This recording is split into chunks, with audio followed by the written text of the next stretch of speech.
The Senate's Committee on Education is set to begin examining a proposal to shift the school calendar to a trimester system this March.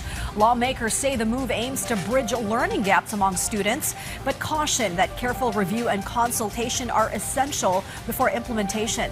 Luisa Erispe reports.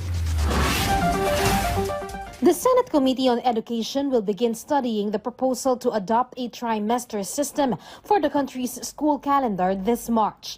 According to Committee Chairperson Senator Bam Aquino, they support the proposal, which aims to address the current learning gap issues among students. However, the matter requires thorough scrutiny and extensive consultations.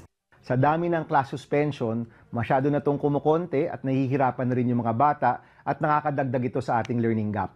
Pero syempre, yung ganito klaseng reforma hindi pwedeng padalos-dalos, kailangan ng tamang konsultasyon at yung aming committee po maghihiring sa Marso para lahat ng mga grupo, mga guro, mga magulang, mga estudyante makapagsasalita at makapagbigay ng kanilang panayam dito po sa reformang ito.